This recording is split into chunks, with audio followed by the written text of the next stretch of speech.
aprovechando esta, el proyecto yo lo enmarco en la red de expertos en sistemas complejos, entonces por eso la invitación para poder poner ahí y ver este asunto. Este proyecto empezó en 2022, termina en este año, es un proyecto con continuidad, pero viene del proyecto anterior. Entonces, la parte más importante es que yo estaba hablando de cuestiones mesoamericanas y doy el salto hacia lo mesoamericano. Entonces, lo que voy a abordar entonces es primero el resumen del proyecto.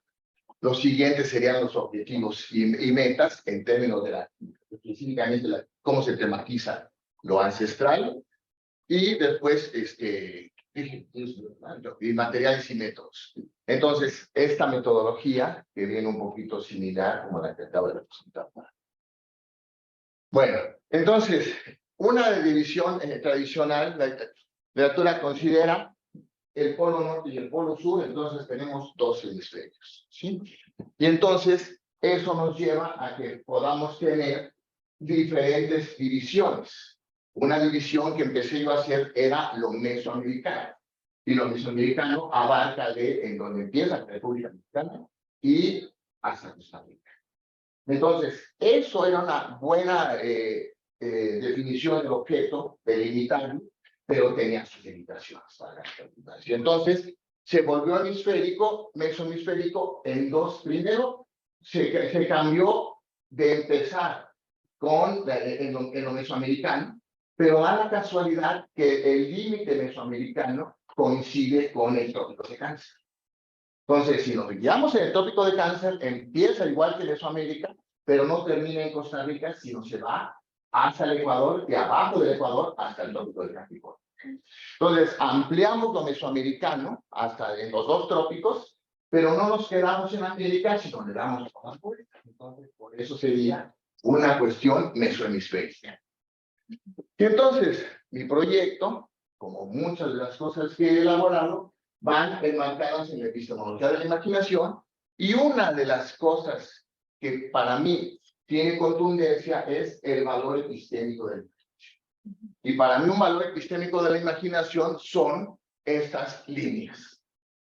La línea del Ecuador, la línea del trópico de Capricornio, esas líneas no existen. Y esas líneas todo el mundo las ve. Y entonces te sirven para hacer esta división, como yo señalaba anteriormente. Tú tienes los cascos polares, tienes una división hemisferio norte, hemisferio sur, con el Ecuador. Pero después tienes el casco polar o los cascos polares. Y después tienes entonces la parte del hemisferio norte, la parte del hemisferio sur, y te queda la parte del medio, que sería la parte de este mesohemisferio. Mesohemisferio, porque es un hemisferio que está a la mitad del hemisferio. Bueno, luego me causa problemas, no me siguen por la parte conceptual, pero bueno, aquí estaría ya un poquito. Ahora, viene también producto de un debate con unos colegas de la China Pedagógica Nacional, en donde empiezan a promover las epistemologías del sur. Las epistemologías del sur las ubican como si fuera una epistemología del sur de América, porque la propone alguien que habla portugués, entonces todo el mundo va como brasileño.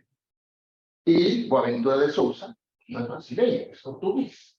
Entonces, es una epistemología del sur, pero del sur de Europa. Entonces, estos son los que me causó cierto debate. Dije, voy a desarrollar una epistemología mesoamericana. Y bueno, entonces, en algunas ocasiones, un argentino me dijo, oye, tú eres más argentino que nosotros. Porque están con esta ambición de, no es el objetivo, crear una epistemología mesoamericana que compita con la epistemología del sur, sino una visión diferente y sobre todo para centrarlo en las cuestiones ancestrales. Bueno, entonces, en cuanto a biodiversidad, hubo un cambio. Y este cambio es reciente, ni siquiera fue cuando es el ajuste de metas del año pasado. El ajuste de metas nunca te dicen ajuste de tipo. Entonces, empecé la biodiversidad, ya hablaba un poquito Mara, no en esos términos, pero tú tienes una diversidad y una diversidad biológica o biótica, y tienes una diversidad abiótica. Entonces, en ese sentido, puedes empezar a ver los que son renovables y no renovables, en qué sentido, o sea, podría ser todo un debate, puede ser yo la interacción, pero aquí entonces estoy hablando de lo que sería esta diversidad física, diversidad biológica, pero sin dejar de ver la diversidad social. Una diversidad social que se monta en esa diversidad física y biológica o biótica y abiótica. Pero además, desde el punto de vista complejo, de esa integración es en donde emerge la cultura. Pero, entonces, para esta primera visión, pongo esta en donde empiezas a ubicarte y sería los hemisferios en los que está dividido, y entonces empiezas en la parte occidental, en la parte oriental, y al final de cuentas, a mí lo que me interesa es que si nosotros tenemos, que lo voy a ver en una lámina adelante,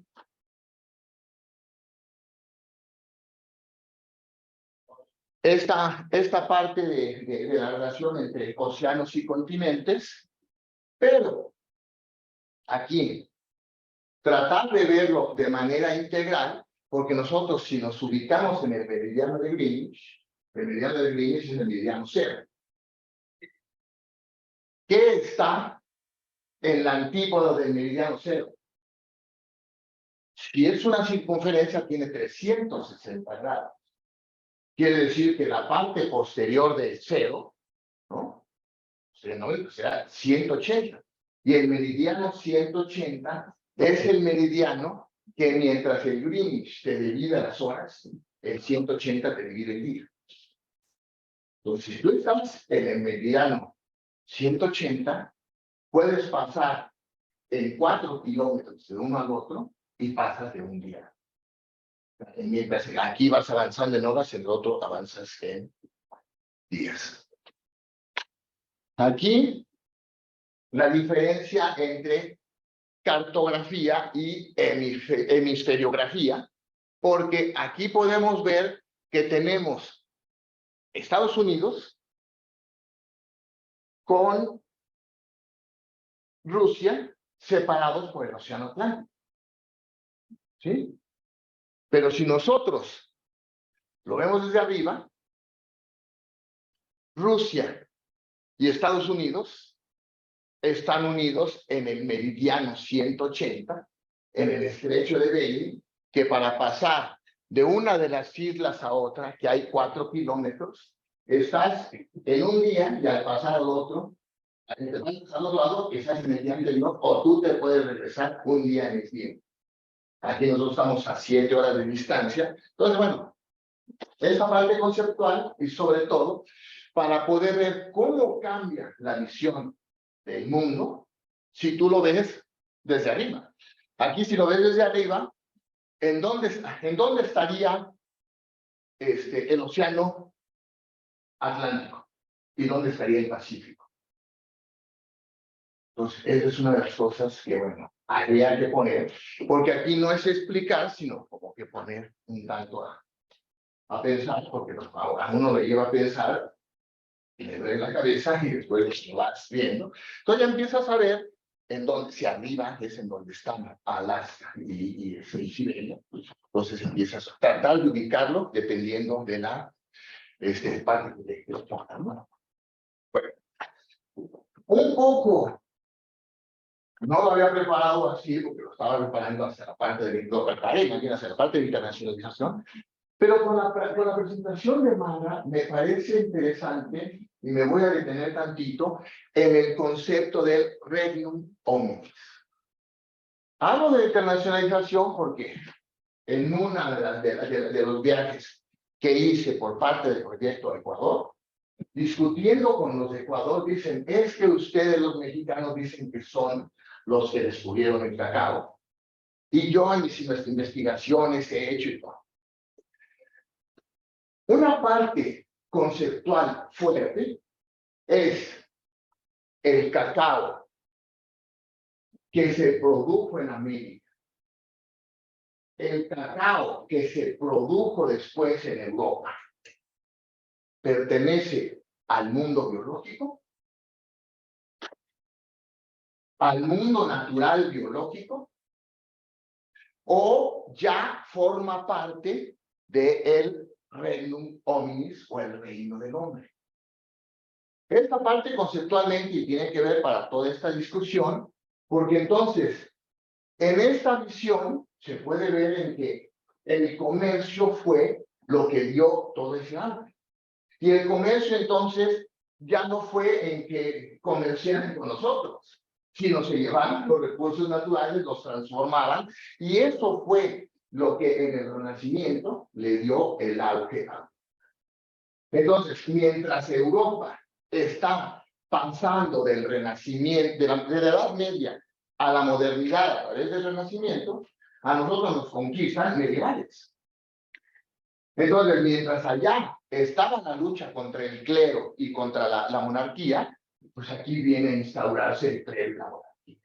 Esa parte me parece interesante porque, bueno, ahorita lo vamos a ver más, un poquito más adelante, la propuesta de sistemas complejos no se enmarca en la tradicional con Morin, o Morán, no se enmarca en García, en Luhmann, sino yo la estoy enmarcando desde el filósofo español radicado en México, que es Luis Villoro.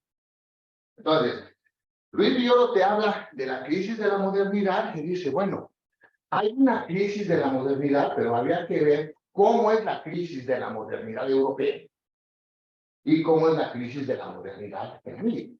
¿Sí?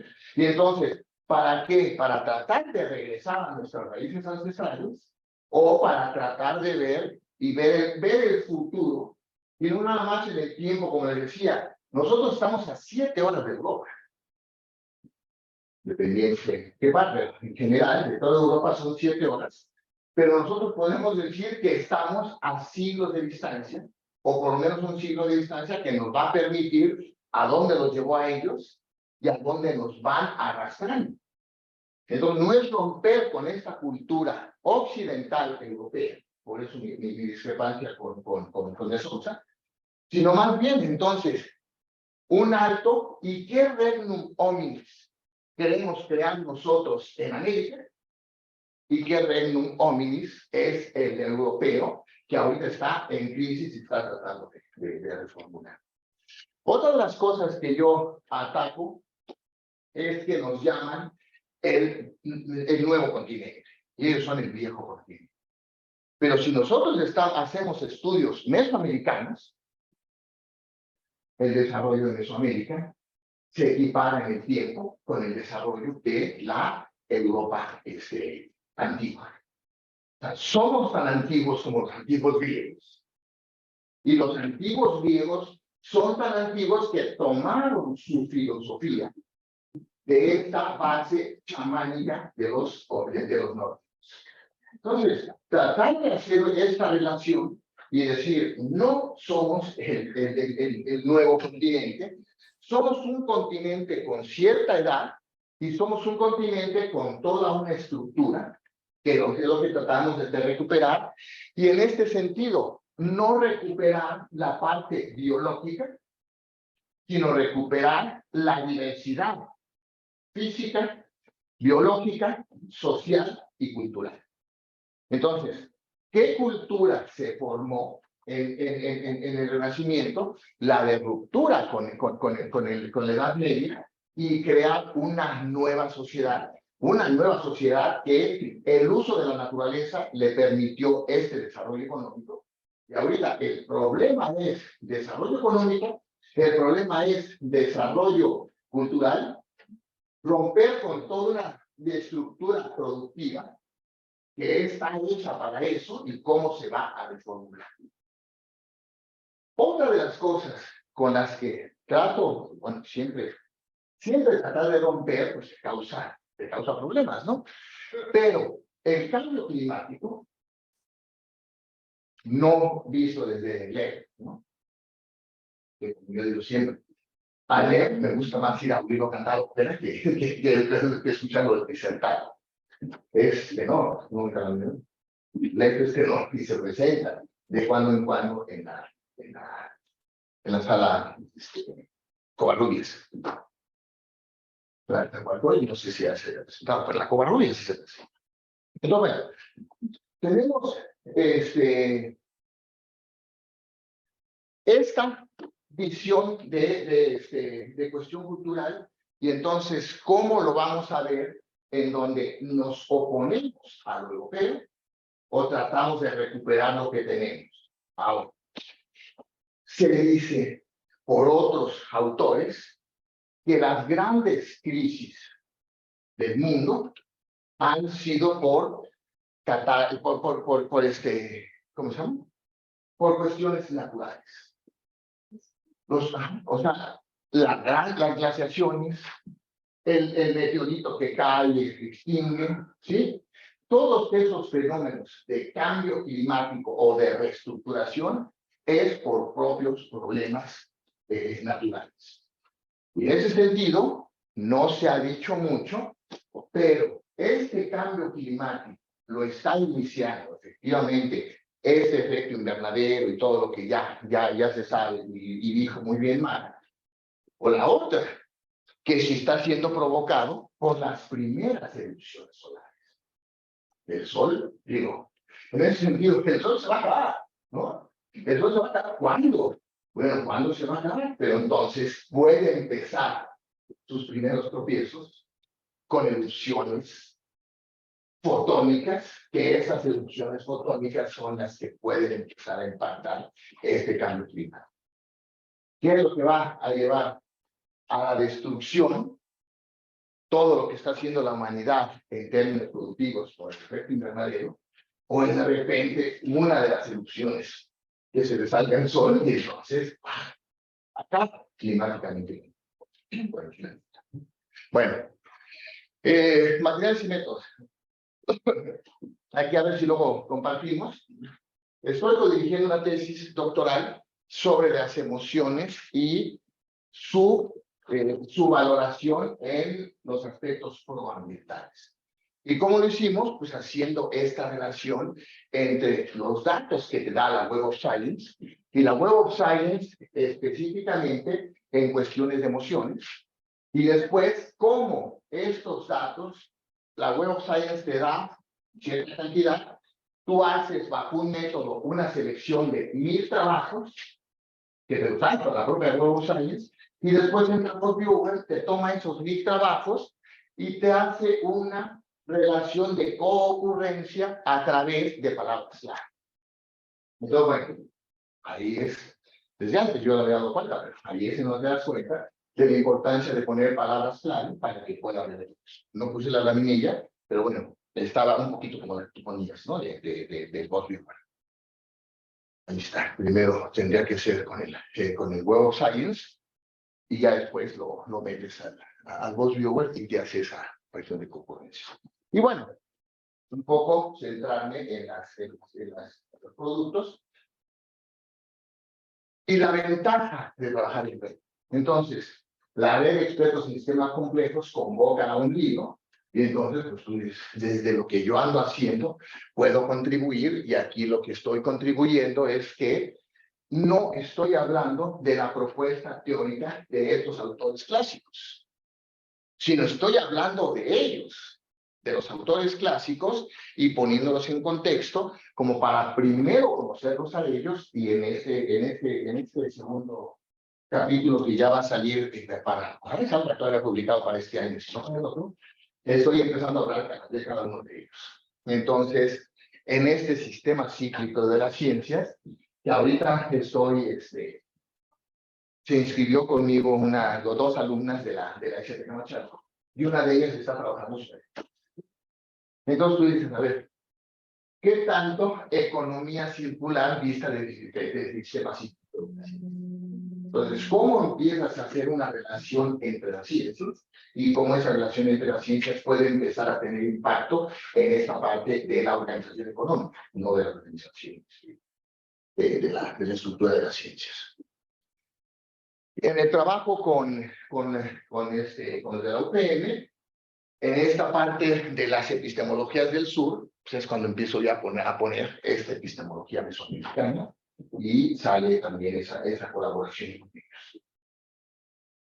Viene una colaboración al interior del Politécnico, con Blanca, que está trabajando en el CIEMAR, ella en la red de medio ambiente, yo en la red de sistemas complejos, y empezamos a tratar de ver toda esta parte que mencionaba ahorita. Cuando el hombre pasa de ser nómada a ser sedentario, todo lo que antes tomaba de la naturaleza, las cosas tal cual. Cuando empieza a transformar la naturaleza para su uso, entonces, ¿qué tanto esos productos dejan de ser pertenecientes a esta naturaleza natural o a esta naturaleza transformada y creada para el beneficio del hombre? Entonces, sí, si lo vemos como crisis de la modernidad, ¿cuál fue el origen y hacia dónde llevaba? Y entonces, ¿cómo puedes transformar eso? Pero además, en esto de los estudios mesoamericanos, nosotros creemos que entonces era nómada y se vuelve sedentario. Pero no se la pasaba caminando, no se la pasaba todo el tiempo de vago y tomando lo que le daba la naturaleza, sino se estacionaba en una parte. Entonces su nomadismo era estacional. Y de ahí pasaban a otra zona. ¿Sí? Y entonces se estacionaban de acuerdo a esa estación. Entonces tenemos una parte intermedia entre el nómada y el sedentario, y en esa parte empezaban a hacer ya, ¿cómo se llama?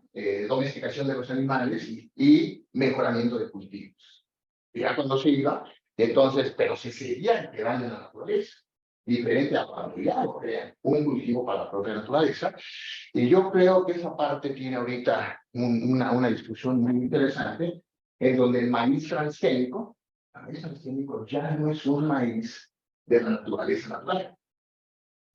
Es un maíz de esta naturaleza, de este nuevo reino del hombre, de esta nueva naturaleza, que entonces es difícil de ir. En este proyecto también me tocó ir a Costa Rica. Entonces, una reflexión que les quiero traer de manera muy intuitiva es que tú entras a la universidad, yo fui a la universidad a distancia que tienen, y entonces, oye, digo, aquí en unas vacaciones de 3 meses, cuando llegas, pues ya creció todo el pasto y hay mucho moho. ¿Por qué? Porque es una zona muy húmeda. Pero cuando te vas un poquito hacia la montaña, como yo diría, y esa la montaña es como dice de aquí a la quebrada, ¿no? En la quebrada ya están ahí, su montaña, su volcán y todo. Y en ese trayecto vas viendo y dices, aquí, en 5 o 10 años que deje de existir el hombre, la naturaleza, cosa que no pasa en otros lugares. En otros lugares ya se creó tanto el reino del hombre que va relegando a la naturaleza, y en otras siguen viviendo al interior de esa naturaleza y conviviendo, es donde vendría toda esta reflexión diferente a si se están agotando o se están agotando. O decir que no estamos esperando que se vaya este parásito, que nosotros seguimos con nuestra vida. Bueno, en este sentido, mi colaboración con la UNAM también viene de esa manera.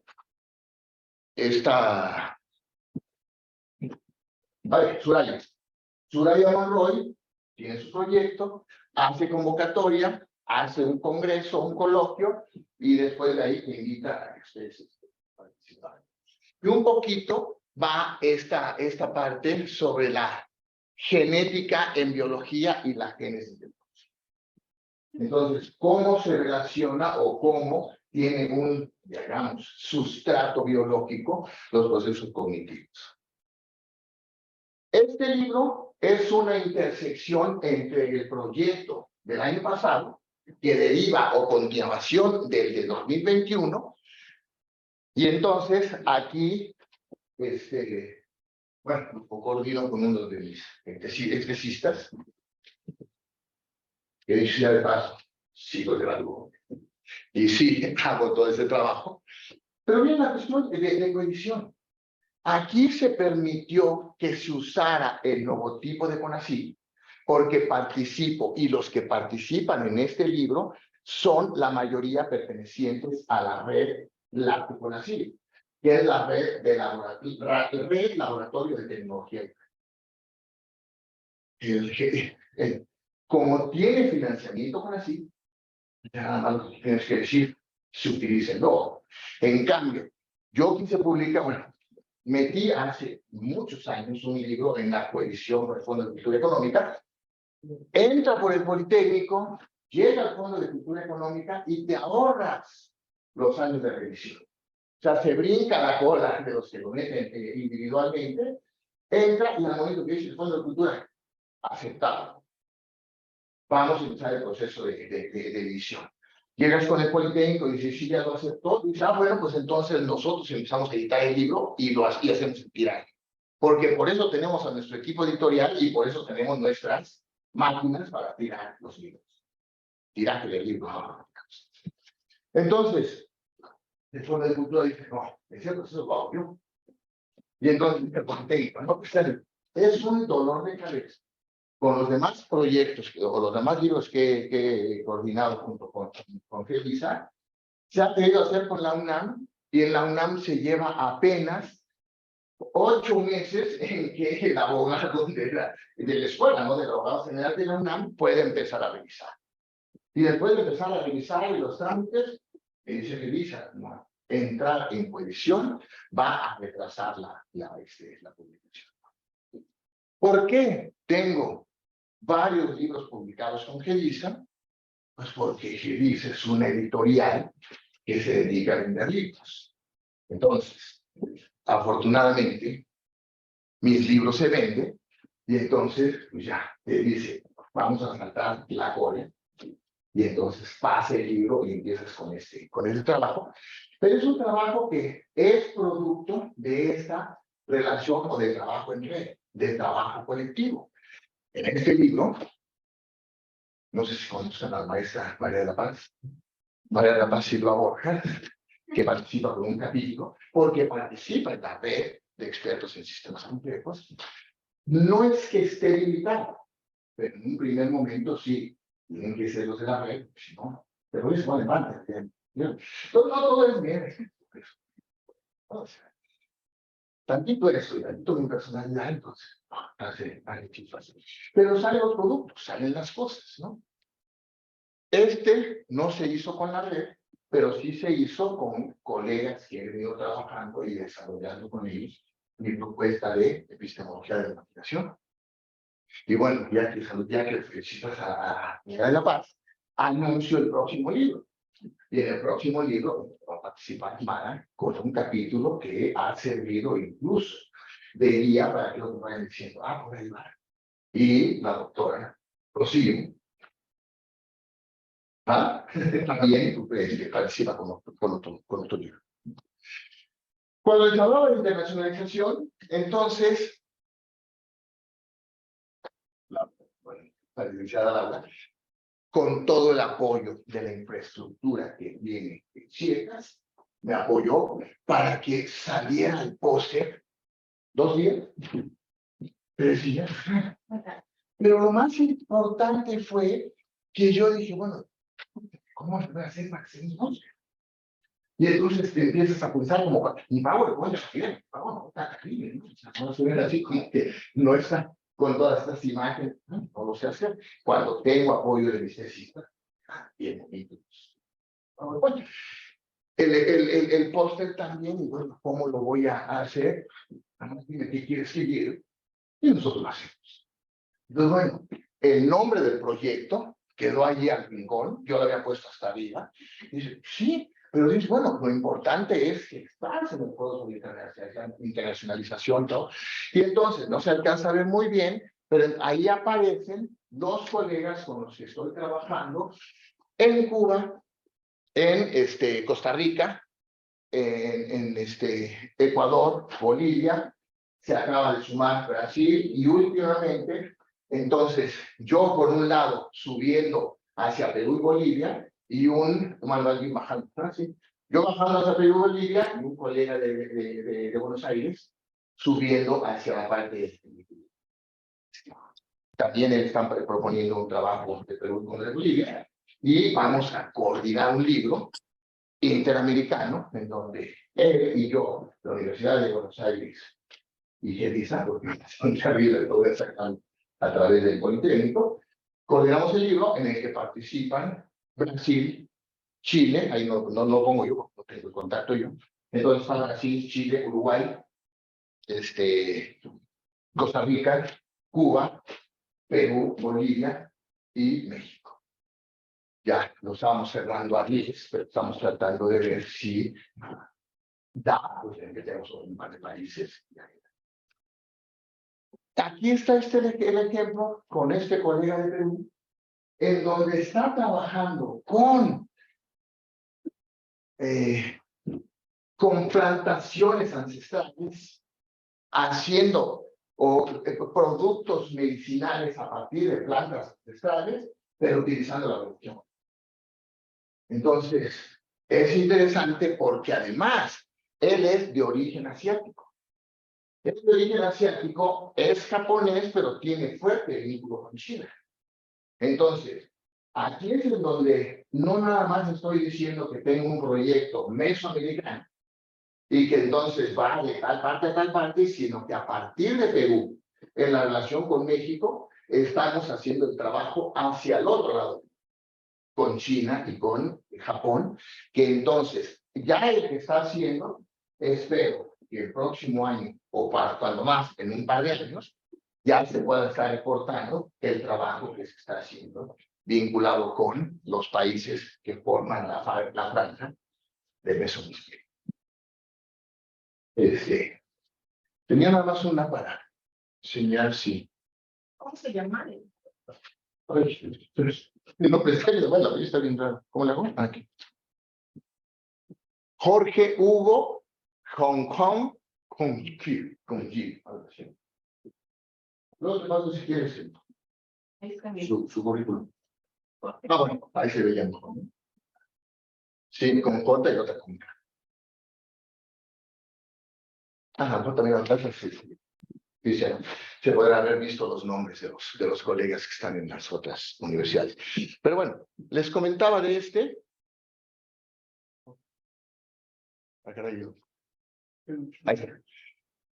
Siempre yo lo hago sobre juego de imaginaciones. Entonces, ¿cómo podemos mover si nosotros tenemos este hemisferio, tenemos el polo norte y tenemos el polo sur, y yo les digo, roten este hemisferio, y si ustedes lo rotan hacia ustedes, ¿qué es lo que queda? Pues el casco polar del norte. Si ustedes lo rotan a la inversa, lo que se encuentran es el casco polar.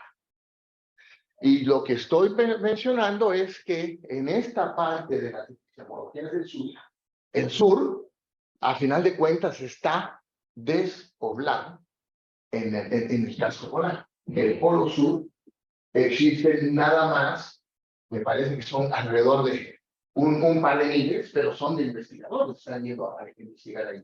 No hay origen ni siquiera de especies de especies animales, y el hombre pues ya llega a avanzar. Y lo que está todo alrededor son océanos. Y llegas a la parte sur de América, y el que está como antípoda de Chile y Argentina, que es Australia, ¿no? Y en cambio del otro lado, tenemos el círculo polar, pero sí todos los continentes. Bueno, ya mejor le dejo. Este está genial.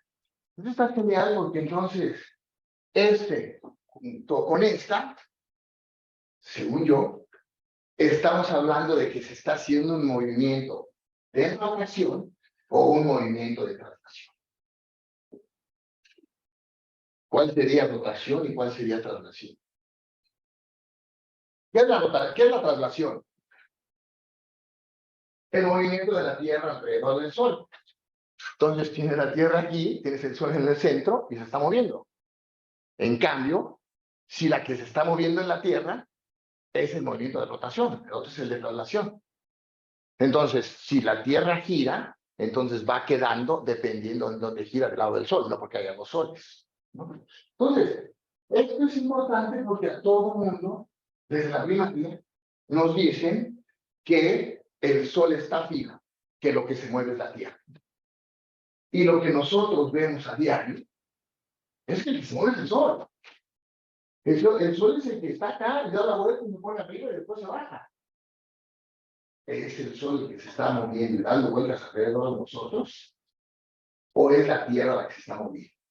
Y bueno, si se está moviendo, ¿cómo se está moviendo? Y empiezan, no, pero es que por las estaciones del año y da la vuelta.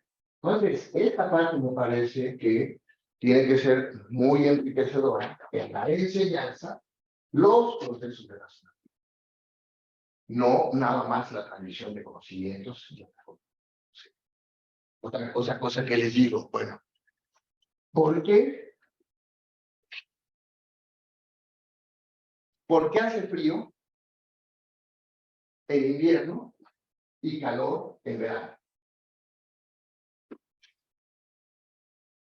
Lo que pasa es que como eso me dice, la Tierra está más cerca del Sol y hace calor, y cuando se aleja del Sol hace más frío. Y entonces dices, entonces, ¿cómo es posible que mientras nosotros estamos en invierno, en Argentina y Chile están en verano? Entonces, ven aquí a visitarnos, pero que sea ya cuando empiece el verano. Y ya cuando empiece el verano, o cuando esté el pleno verano, es cuando estamos nosotros en pleno invierno, o empezando el invierno. Porque, bueno, tiene que ver con la inclinación de la Tierra.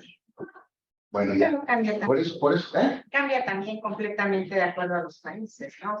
Sí. ¿Cuál es el invierno y cuál es el verano? Depende del... No, el invierno y el verano, sí. Bueno, El tiempo pero es una cuestión. realmente hay lugares en donde prácticamente todo es... Ese es otro tema. Y bueno, la anécdota que cuando yo llego a Chile, me dicen, vamos a hacer una cena y comida típica. Y al momento de comida típica, nos dan salmón. Los españoles, ¿cómo que salmón? Digo, sí, no, o sea, porque tú estás viendo en el norte, tú vives en el norte y ves salmón. El salmón no nada más es de Noruega, el salmón es de las zonas polares, y Chile es en zona polar. Entonces, toda esa parte que te cambia la visión del mundo, dependiendo cómo lo estructuras. Eso es mi tesis epistemológica. El sujeto estructura el mundo, estructurando sus estructuras cognitivas para estructurar. No es algo que ya esté ahí, sino que cómo lo explique. Por eso es importante. ¿Cuál sería la solución a esta crisis ambiental, esta crisis del mundo? Y yo lo plantea. Es exactamente decir, ya no puede más la Edad Media y empieza el Renacimiento. Es decir, ya no puede más esta modernidad. Pero ¿qué empieza? Academia tenía una alternativa de los burgos cuando empezaban la educación del pensador de economía. Ahora, ¿qué es lo que está surgiendo para que venga a sustituir? Bueno, no le pongo fin, le pongo tata, ¿no? Gracias. Muchas gracias.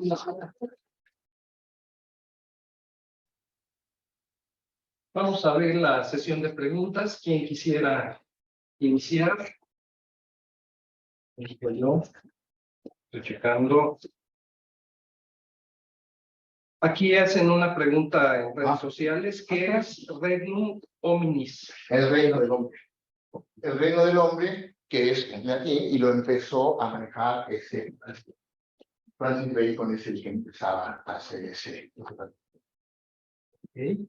Y ahora ese reino hominis es el que está manejando ese libro que dice, es esta parte en donde todo lo que hacemos y que pertenece ya al reino del hombre y todo lo que sigue perteneciendo al reino de la naturaleza. Entonces, esta relación entre hombre y naturaleza también tiene que ver entre estos reinos y lo que sigue siendo puramente natural o en mayor porcentaje natural, o esa naturaleza transformada ya para el beneficio. Por eso nos dije la pregunta al principio.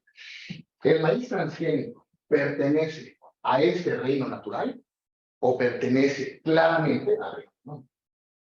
Y entonces están hechos para dar solución a este reino del hombre de la modernidad. Y entonces el que lo rechaza es por un retorno a lo ancestral o un qué. Y la solución por dónde ir. Por regresarnos a o porque lo que transformó y deterioró la tecnología, pues ahora tiene solución, ¿no? Pero con otra visión. ¿Sí? ¿Alguna otra pregunta que tuvieran? Se me ponen Comentarios, reproches. comentarios. Bueno, yo sí un comentario. Por favor, adelante. A mí sí me cuesta un poquito de trabajo entender la relación o el vínculo entre aspectos epistémicos, mesoamericanos, cognitivos, posmodernidad y sistemas complejos. O sea, ¿cómo vinculas toda esta serie de términos Sí, que sí. tienen que ver finalmente con la propuesta de Luis Villoro, el ciclo del sujeto, recuperarlo no tanto como colectivo, sino como persona, ¿no? O sea, ¿cómo haces cómo entreteje toda esta serie de conceptos que desde luego tienen que ver con el pensamiento complejo, pero también con la interdisciplina y lo multidisciplinario? Ahora sí me gusta ruido, todo tanto Vamos. concepto en un proyecto. Aquí lo importante es como que decirlo en palabras sencillas y que se puedan entender. Bueno, tan simple. Sí, pues no es simple. No está tan simple desde el punto de vista en que la tesis epistemológica es que organizas el mundo organizando tus estructuras. Eso lleva a la propuesta de mi proyecto a que entonces, ahora sí, dependiendo de el ambiente en el que vivas externo, ¿cómo lo vas a estructurar? Estructurando tú tu ambiente interno. ¿Sí? Pero ¿cuál sería el planteamiento del problema a partir de las estructuras cognitivas? Es que me perdí la primera parte. No el planteamiento del problema, sino más bien la tesis epistemológica que también. Yo en este caso, en ese sentido, y bueno, no sé, aquí alguno ya me ha oído, siempre dicen, ¿y cuál es tu pregunta de investigación? Si no, no puedes empezar. Y yo digo, la investigación no empieza con preguntas. La investigación empieza con respuestas tentativas. Tú envías una pregunta y dices, bueno, ¿y será que nada más es un desconocimiento mío? Vamos a ver la literatura, y son varios. Entonces, ¿qué soluciones se han dado y qué solución darían? Entonces, tienes una serie de cuestionamientos y qué respuestas tentativas vas a dar. Y le damos dolor de cabeza a los alumnos y que tienes que elaborar una hipótesis. La hipótesis sería Con respuestas tentativas a qué. o sea, Pues la pregunta ya me estás diciendo. sí, no entiendo. Sí, es que tú dices que la investigación no empieza con una pregunta, Ajá. empieza con respuestas A ver, tentativas. digamos. Y yo te digo, empiezas con respuestas tentativas a qué, y tú dices la pregunta.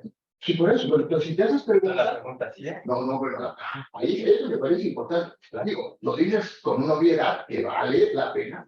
¿No? Sí. Porque entonces digo, sí está, y dicen, es que lo que pasa es la pregunta. Si tú tienes preguntas y no das posibles soluciones, pues te quedas en decir que todo está mal. Y a ver, pero tendrás que saber esto y tendrás que saber, todo tienes que saber. Sí, si todo tienes que saber, ¿cómo vas a delimitar a qué? Y después de que esa pregunta que está hecha, ¿qué respuesta das? Si no das una respuesta, te quedas en las preguntas.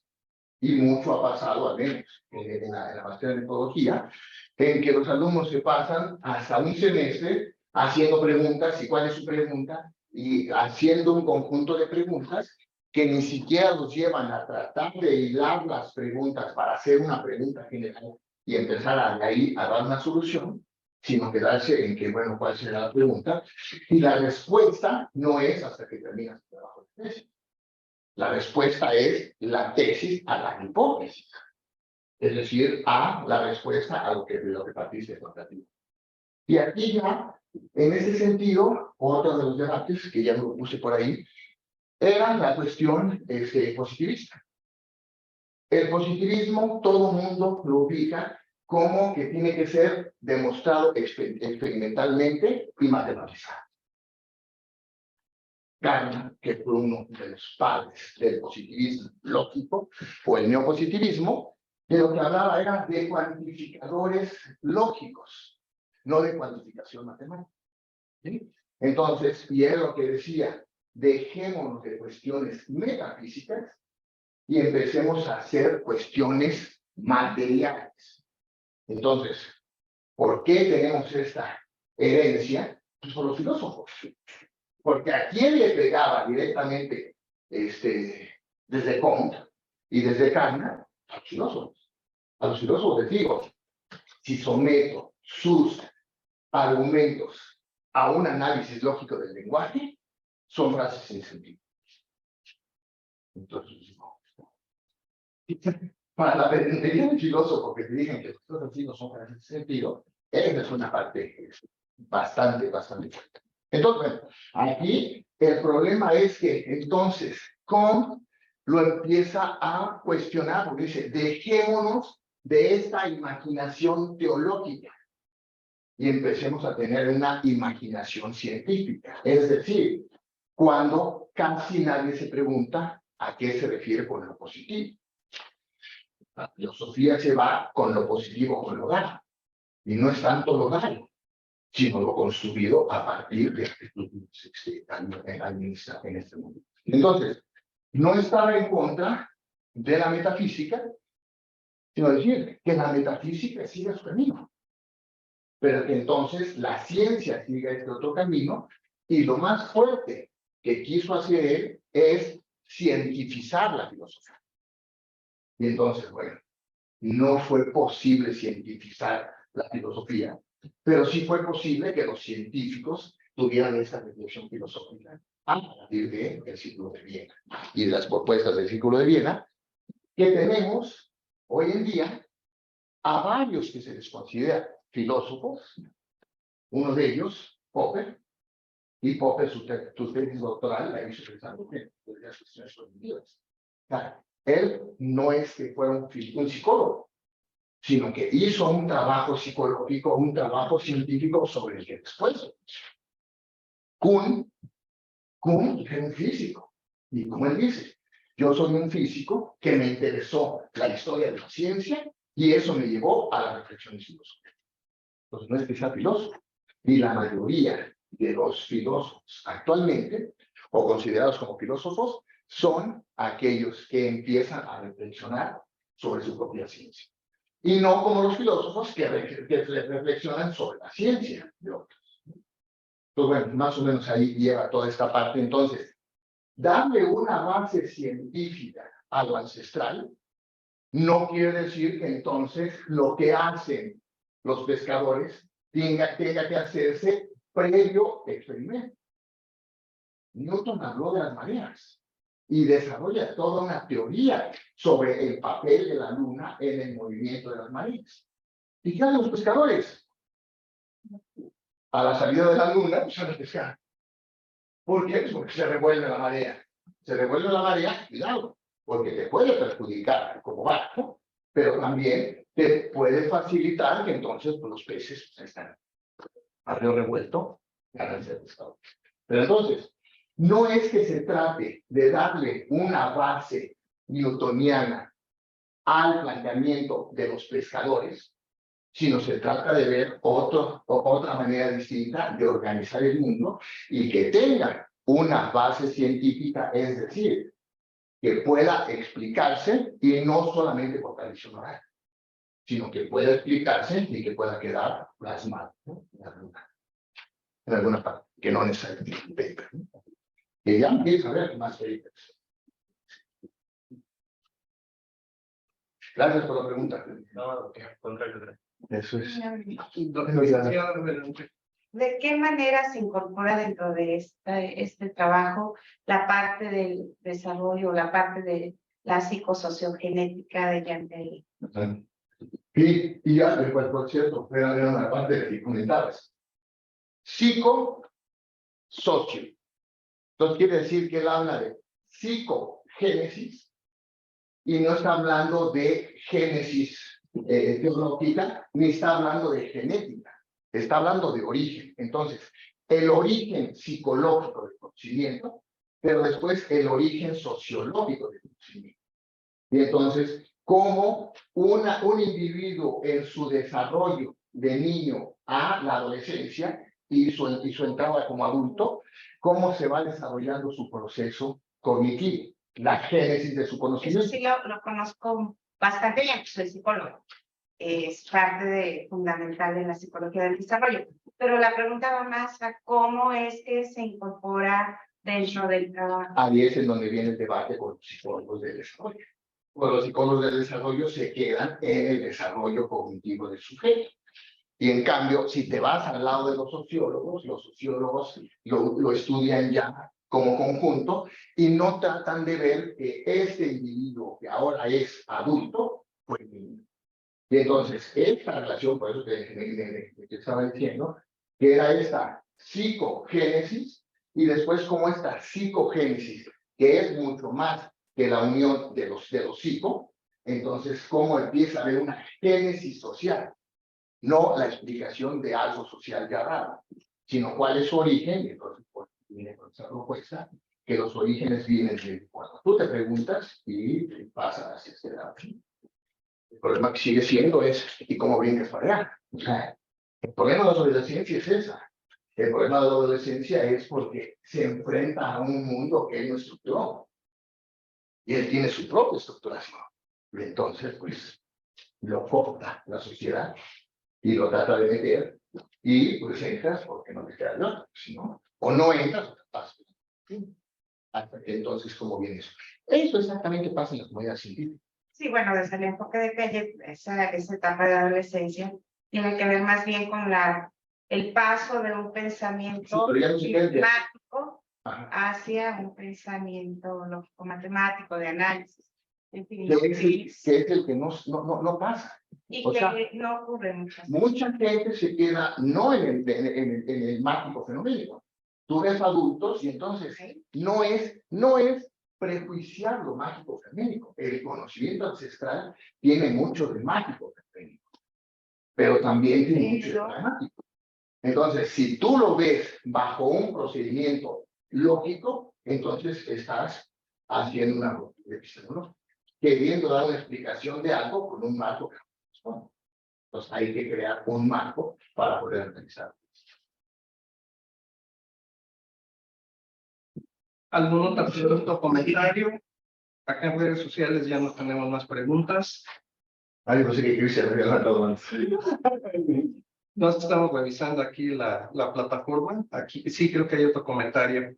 Dice, pero sigue vigente el método de Descartes, evidencia, análisis, deducción y comprobación con todos los adelantos que se han tenido hasta la fecha.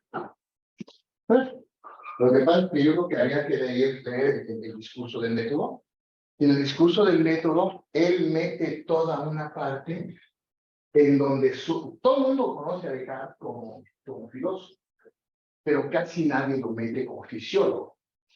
Y entonces, Descartes, cuando hace su fisiología, habla del estudio del hombre. Y entonces trata de explicar lo que pasa, y habla de espíritus animales, y habla de espíritus vitales. Entonces, esos espíritus que se van por los nervios y después se conjuntan con los espíritus vitales que vienen del corazón a través de las arterias, y después de estos espíritus animales que son los que vienen. Entonces, bueno, eso lo dice Descartes en el discurso del método en el apartado 5. Entonces, bueno, habría que ver cuando después se le empieza a tratar de verlo y sería como que la Biblia, el discurso del método de Descartes, o si sería la parte en donde ella empieza a hablar de la experiencia. Se me olvidó el nombre del libro. Pero bueno, una parte que me gusta ahorita que mencionan de Descartes, y está genial. Él hizo escribió un tratado que le llamó Compendium Musicae. Hizo un tratado del hombre. Hizo un tratado sobre las pasiones del alma. Entonces, lo que decía, ¿cómo es posible que un golpeteo de un martillo en una membrana que provoca ciertas vibraciones se pueda transformar en notas musicales? No en el lenguaje, en que lo que oyes y lo traduces en 1000 palabras, sino que se traduzca en notas musicales. Dice, pero más aún, ¿cómo es posible que esas notas musicales puedan provocar pasiones del alma? Y en las pasiones del alma también habla mucho de lo que hizo su tratado del hombre, en donde habla de las cuestiones fisiológicas que tienen que ver con lo que ahora hablan los filósofos acerca de la epistemología encarnada. Entonces, no es que te pongas a ver lo que hace la mente, sino cómo es la relación con la mente con el cuerpo, cuando en realidad, pues, desde otra postura teórica, emana del cuerpo. Pero hay muchas formas de acercarse a el análisis de un problema, ¿no? Muchas formas. Por eso dicen Depende. que esa, chica, aquí claro que lo dice. Metodología lo dividen en logos, meta, odos. En donde meta odos es el camino a seguir para alcanzar una meta. El problema es el logos. Que el logos lo ven como estudio. Entonces, hay que estudiar los caminos a seguir para estudiar, para alcanzar una meta. Entonces, hay que estudiar cuáles son los diferentes métodos que puedes utilizar. Pero si tú lo ves en logos como razón, entonces lo que vas a tener que ver es cuál es el proceso teórico que sustenta el camino a seguir para alcanzar una meta. Y cambia radicalmente. Es lo mismo, hay diferentes maneras de hacerlo, pero te vas con alguna de las maneras y te vuelves muy pragmático, o te vas a un análisis teórico y de acuerdo a la teoría, eliges cuál sería el procedimiento. Ese es uno. Otro más, aparte de la pregunta de investigación, otro de los problemas en metodología, que dio debate hace 20 años, a decir, hay que estudiar los métodos o hay que estudiar las bases teóricas, ¿no? Y entonces, bueno, llevó a dos vertientes de mucha discusión y ahora, pues, O las creo dos que cosas. lo que es. Sí, Estudiarlas. no, o sea, tú escoges. No me interesa la parte teórica. Voy sobre esta, escoge uno, pues sí, con el rigor que te va a dar la teoría, y si no necesitas teoría, está difícil. Como señalaba igual, ¿no? ¿Cómo puedes hacer un método huérfano de teoría?